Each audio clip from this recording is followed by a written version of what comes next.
Likutei Halachot. So we finished Sif Chafalef, that we said this is Chatzos Laila, where the day and the night converge. This is the Redif and the Ma'akiv, the surge to go ahead, the yearning to get ahead and to understand things that you didn't understand up to that time. And together with the proper harnessing of the ma'akiv, of where to go, where not to go, so that at the root they are one. That's why we said that the ma'akiv establishing a proper harness and a proper discipline on the research, on the Chokhmah, is the preeminent importance, the most important thing that there is dafka, that particular thing. This is dafka, the union of Choshech. The supernal Choshech is, as it says in Mishnah, Yamash Choshech, that the primordial Choshech, that they say that the Ramban says that the active, the Chashecha that the Kodesh Baruch Hu has created is what you call a black fire. This is what it's called. You can later on scientists call it antimatter, whatever it is that you want to call it. But Choshech is a bria all itself. And it's a bria that enables the discerning of the or, the discerning of the message that the light embedded inscribes. That's the media upon which the light embeds. Just to blast with light doesn't get you anywhere. It is the tzimtzum, that gives you the message. Just to burst ahead and say, okay, something, let's invent artificial intelligence to the point that it surpasses the human capacity to control it. And afterwards, you have a world where machines, decide, people are not too imperfect, maybe you have to kill off all the people. You got to think about what it is that you're doing before you're doing. So he says that everything comes from, the Or Ein Sof, that it is not possible to get to this Or Ein Sof except through the concept of Choshech, of darkness. V'zeh b'chinas Chatzois. This is the b'china of Chatzois Laila, of midnight. Shenikuda Amit is the real Nikuda. When is Chatzois Laila kosher la'asid? It is very, very difficult to tell, because basically you're talking about a point which is not a real time. It's just a point where it's no longer day and it's not yet night, which means the real point of Chatzois is beyond time. There's no time when it says, okay, now it's Chatzois. Now it's Chatzois it's like saying that now is the present. When you say now is the present, the word now is already in the past. You can't catch that, the Nekuda of Chatzois. They said, Moshe didn't know exactly when midnight was. Because in Chatzois, that's the point when the day starts shining. Then comes the Isgalos, then comes the opening in the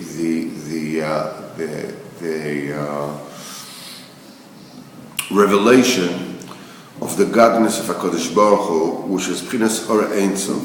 That's the root of all the luminaries, the sun and the moon, that Dafka starts at Chatzois. Because then the day and the night converge together. This is the Redifa and the Ma'akiv. Conceptually, this is the surge to know and the discipline to harness it and to guide it. Then they both become one. That is the way that you get the light of HaKadosh Baruch Hu. That's why that was the time of Yetzias Mitzrayim. Then the goddess of HaKadosh Baruch Hu was revealed. And then it says, Chatzos Laila ani yotze b'soch Mitzrayim. At midnight I'm coming out in Mitzrayim, because that's the time of this Galus Elokus, when HaKadosh Baruch Hu Kaviyachol appears. Then, in Chatzos Laila Kaviyachol, HaKadosh Baruch Hu himself comes out and reveals himself. And that gets Am Yisrael from all the Galoyos, from all the Mitzrayim that they are at, from all the exiles they are at, because the Klippas, which they constitute all the Kfirs, all the heresies, they are the essence of Galus, of exile. The light here is difficult to. Right. What can I do? Okay. The light of the exile, this is the essence of the Klippas. They become subdued through the revelation of the godliness of HaKadosh Baruch Hu, which happens dafka in Chatzos Laila, dafka at midnight. Then the day and the night become together, the Ridif and Ma'akev, and this is when you grasp godliness. This Nikuda, is impossible to define. That's why Chazal says even Moshe Rabbeinu didn't know exactly when Chatzos was. This is Tachas Yadiyah Shalom Eida. This represents a very, very high, actually the highest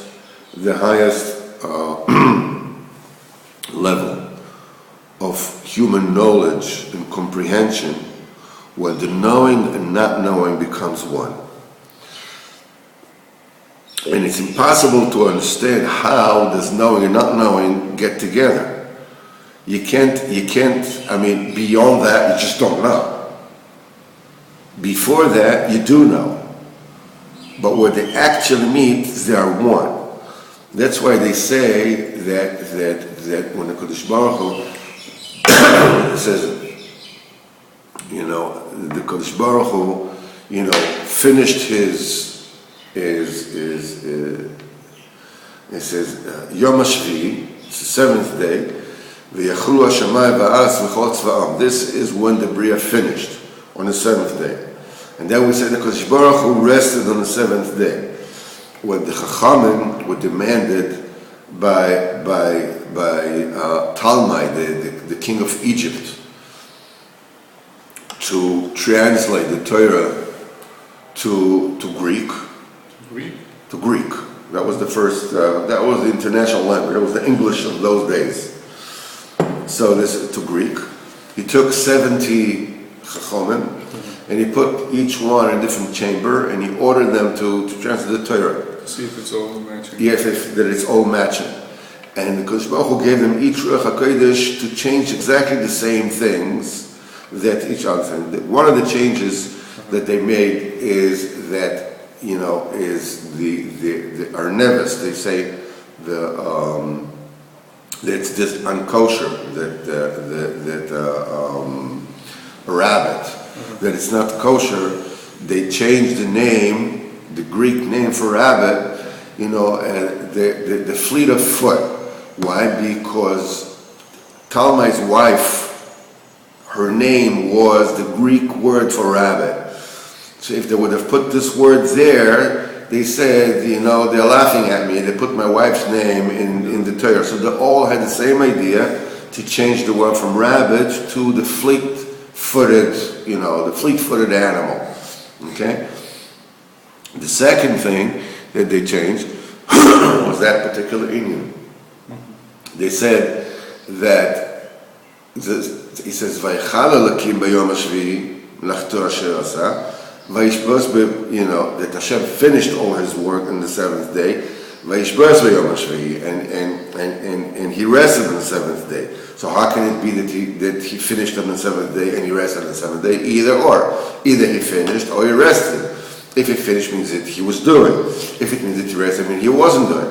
So they all got to say that they knew that the Talmud was a goy, won't be able to, else make up your mind.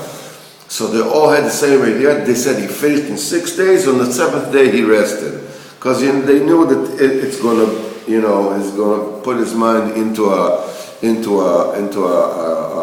knot, into a plunter, and you won't be able to get out of it. So you're kidding me. That inyan of the Kodesh Baruch Hu finished his work on the 7th day, and he rested on the 7th day, which seems to be contradictory, either or. This is the Nekuda of Mate velo Mate, of Tachlis Yediyah Shalom Neda, that the Redif and the Ma'akev, and the day and night, they become one, which is such an elusive concept that even Moshe Rabbeinu, wasn't able to. The same thing with Rosh Chodesh. That Moshe Rabbeinu, how do I know when does, because it's just a nekuda, it's just a dot. So this is Moshe Rabbeinu said, Kodesh Baruch Hu to show kazeh re'eh v'kadesh, that you see this, then you mekadesh the Chodesh. Why? Because the Chodesh is exactly the same thing. It's before it is not yet, after it is already after it. That nekuda, that switching, when they both become one, the Rebbe says it, that in Torah Kufay Gimel, that when the pen sinks into the paper, with the ink, where the ink actually touches the paper in the very depth of the paper. Now, we're not talking about the physical imperfection that becomes gray. We're talking about what the black and white become one. This is called Chelis. This is called Tachlis. This is called the end. Tachlis Yediyah Shalom Neda. That is that particular Nekuda. Because even Moshe Rabbeinu didn't know that. This is Tachlis Yediyah Shalom Neda, and it is not possible to understand and comprehend how knowing and not knowing become one. This is it's you can't pinpoint the moment, the time when they both become one. This is Chatzois. That's why Parshas Chatzois is right next to Parshas HaChodesh, Kiddush HaChodesh, because they are all one Bechina.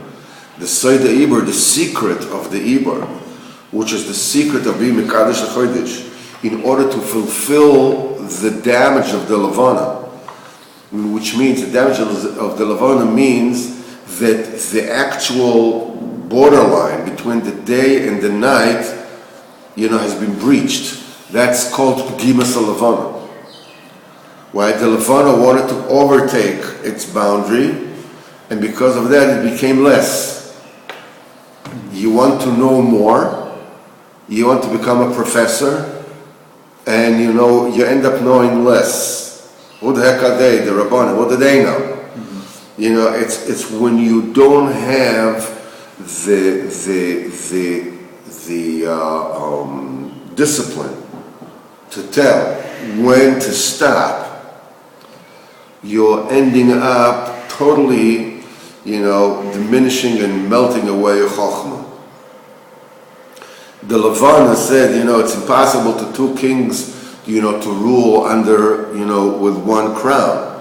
What do you mean one crown? The sun rules the day and the moon rules the night. What's the problem? He says, but there is a point where both become one. When the Yediyah and the lack of Yediyah, when the day and now become one crown. So the Levana says it's impossible for two, both day, to know and not to know at the same time. Because Baruch Hu says, okay, fine, so diminish yourself.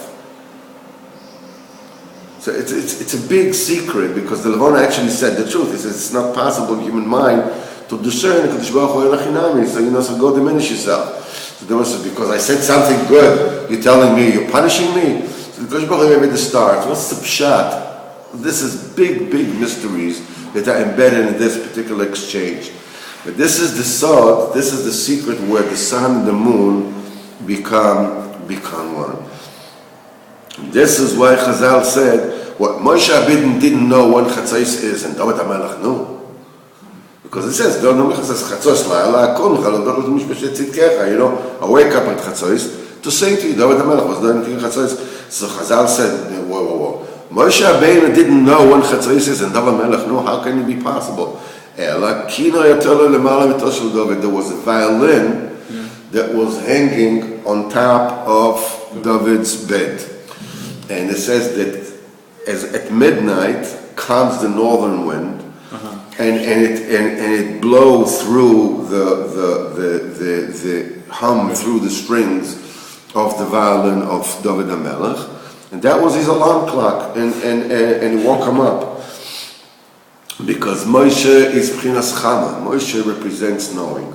Represents Chama. It says,